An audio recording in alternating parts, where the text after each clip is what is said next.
now to Pretoria, and operators associated with the National Taxi Alliance are at the Union buildings at the moment, handing over their memorandum. Let's take a listen to what's happening there at the moment. The main purpose of the lekgotla is to systematically assimilate the National Taxi Alliance into Santaco for the purposes of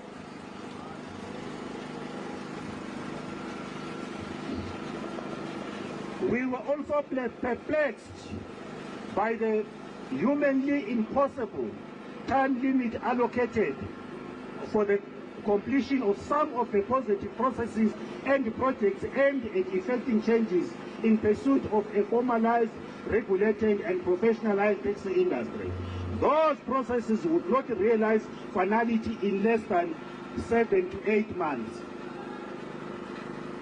Your public speeches during and after the National Taxi Lekgotla, where you were quoted saying you were going to force the Lekgotla resolutions on the NTA members, seriously challenged your understanding and appreciation of the supremacy and inviolability of the Constitution of our country and are bordering on rule by decree. Usashilo umongameli ukuthi lenhlangano uminister uMbalula beyibambile lapha eBoksburg ubeyibambe nabangani bakhe kuyilungelo lakhe nokuyibamba nabangani bakhe kodwa abakuzwene abazwane ngakho benabangani bakhe akusithinti thina siwu NTA. Our demands 1.71, we demand that you acknowledge, respect the existence of the National Taxi Alliance as an independent body formed and duly mandated by legitimate taxi structures and taxi operators existing and operating within the prescripts of both the Constitution of our country and applicable legislation.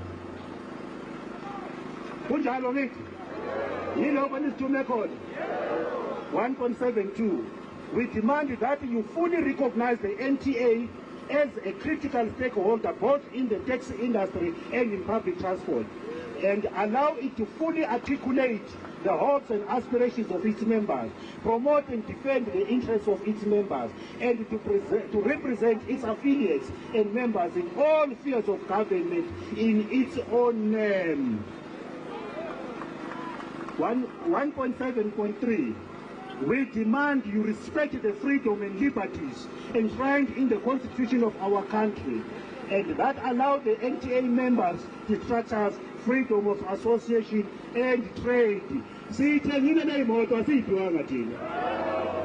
Thina asiholelwa uhulumende, sikhanda imali emgaqweni. Kungakho sithi akasukele endleleni uMbalula nabangani bakhe bengena endleleni yethu. 1.7.1.4, we demand that you halt all the processes that seek to deliver the taxi industry to the highest bidder, wherein taxi operators will lose the routes they are licensed to operate to the mafia and lose their freedom. Izwani ngitshele, after uminister ekhulume lapha kulekgotla lakhe ukuthi yena urecognize uSantaco yedwa, uSantaco kuyena ophethe imboni, sekuqalile imizila iyadliwa yilabo bantu okutshela uyabarecognize, and thina eyethu ngeke idliwe, ngeke uyathanda kathanda uMbalula ngeke idliwe imizila, sinamalungelo. 1.7.1.5, we demand that you immediately publish the taxi industry subsidy regime modalities and reveal the magnitude of the subsidy, which must be broken into 2 categories: the interim taxi subsidy and the final taxi subsidy. The interim taxi subsidy must allow the taxi industry to receive in its current format while working on the modalities of a final subsidy regime after the finalization of the requisite conditional regulations and formalization process. We believe the process will take a lot of time and a lot of consultation between government and the taxi industry, and of course it will involve the experts. There is enough technology in the country able to distribute and manage the subsidization of the taxi industry in the interim. Minister uthi February next year uzosisubsidize ngamalini. Niyazi leyo mali. Uthi before esisubsidize asiregistaneni iy'nkampani sithathe iy'moto zethu siyifake ekampanini, sithathe amaphepha-mvume siwafake ekampanini. Kanti uminister akayifundanga yini i-National Land Transport Act? I-National Land Transport Act ethi i-permit inikezwa umuntu hayi inkampani eteksini. Mina imoto engiyikolodayo ngisayile isivumelwano namabhanga ngingu-Alto Sakamlalazi not umlalazi Pretoria Limited. Manje kumele lezi moto ngiyikhokhele ngiyiqede ngokuzozifaka ekampanini. Ake nisize uminister wethu bandla akayi-understand legislation, i-National Trade Act ne-National Land Transport Act number 5 of 2009. Ake nimfundele yona. 17.6, we demand that inter-provincial taxi operators, cross-border taxi operators and drivers be compensated through your ministry and the department for double loss of income due to sustained COVID-19 70% loading capacity regulation. Niyazi ukuthi long distance namanje balayisha 70%. Cross-border namanje bakalayishi akabancedezele uminister. Le mali ayinikeza abantu bahamba ngendlela bengathi emboneni akanikeza abantu bethu bazophula inkinga nabakuzo.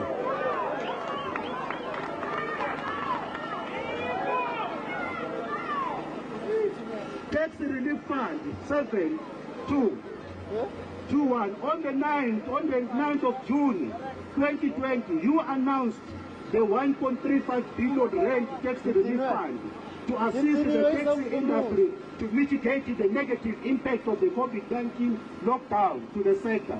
The relief fund formed the core part of our discussions in most of meetings, and it was tacit between yourself and the NTA leadership that the severe impact of lockdown has virtually ruined the taxi industry to the extent that government has to intervene to save the industry. 2.2. Having been assured by you and the Director General in a number of Director General who is NTA Marinamo. Director General who is NTA Marinamo. I got asimtoneleni ufunde kakhulu thina sifundana. Kodwa amatekisi siyawaona ngawethu. Having been assured by you and the Director General in a number of meetings that the pledge relief fund amount was finally non-negotiable, we related and grudgingly accepted the fund amount with the following conditions. 1. The fund must be distributed directly into the taxi operator's bank account using the South African Revenue Service infrastructure, and in turn, operators will pass over the driver's portion to the drivers.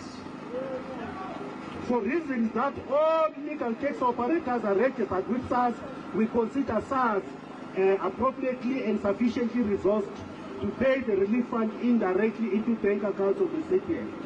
Lalelani, uthi umgosi, imali le ayiphumi nje, sekukhona abathe kuminister, ilethe ngapha sizowanikeza.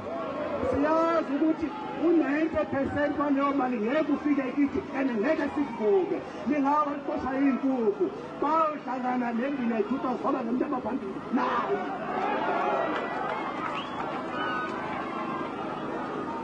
2. The fund must exclude e-hailing for reasons that at the time of the announcement, e-hailing was not legislated as a public transport mode. And secondly, e-hailing is an elite organized club. Yey, Uber kufona itekisi Uber. Thina itekisi esilaziyo i-minibus taxi, cross-border, long distance, meter taxi, 4+1. Asimazi u-Uber. U-Uber lo umuntu ophethwe isithukuthezi athi ngiyocosha amasenti uma ephethwe isithukuthezi. So asimrecognize u-Uber akahamba ayofa. 3. Only the minibus taxi, cross-border taxi, meter taxi, and 4+1 taxis should benefit from the relief fund for reasons stated in clause 2.22 above.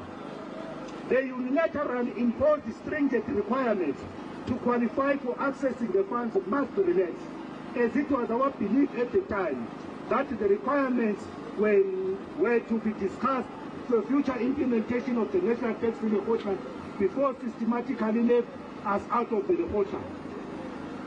Sasimcelisile uMongameli, izwani ke ngimtshele. Ngelinanga uMinister ejabulile. Uke wasibuza wathi akini ngitsheleni wena Masitha. Wena laba bantu wena nalaba bantu osebenza nabo nihlangane njani? Ngoba phakathi kwenu ngibona i-intelligence yodwa. Ngibona ulwazi olunzulu. Mara uthe mase wenzile ikhosha wasixosha. Uphuzeni kule nto ngene uphuzeni.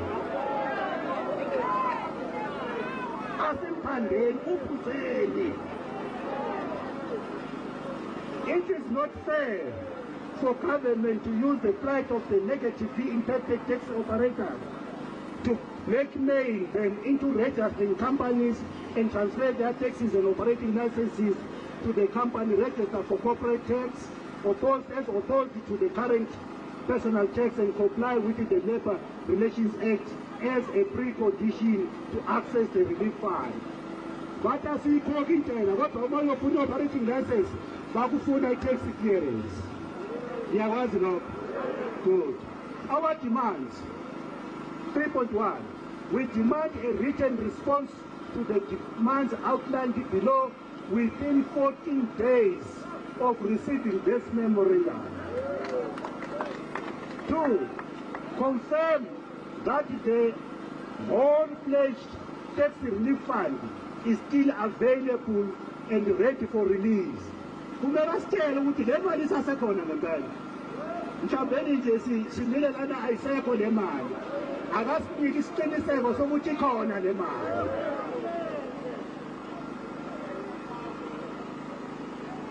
Next demand. How much each taxi operator will receive per taxi, taking into account the portion to be passed over to drivers and operators. Itekisi netekisi liyothola malini. Ubuye ungakhohlwa ukuthi kukhona okumele idlulele kumshayeli ngoba nawe uhlukumezekile phela.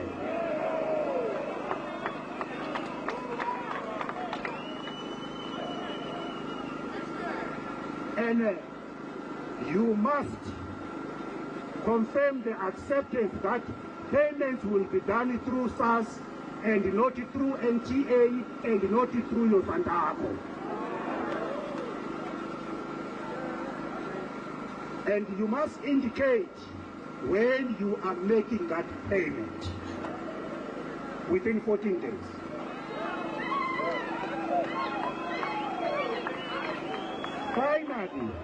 Finally, we demand that in the spirit of rationality, reasonableness, and cooperation, you waive the stringent conditions specified in clause 2.2.5 of this memorandum of grievances within 14 days of receiving this memorandum.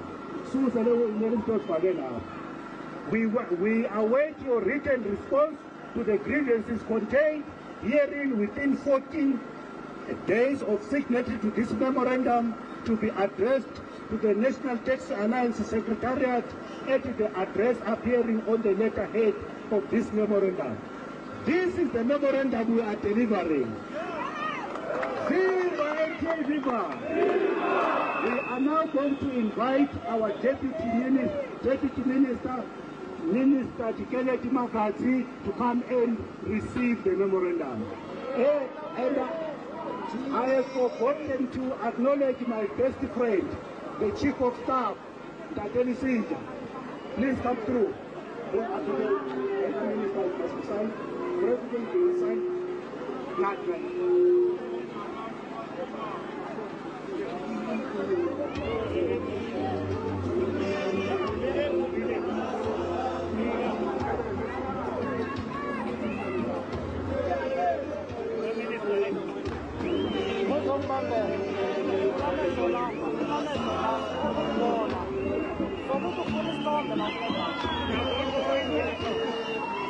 Dabana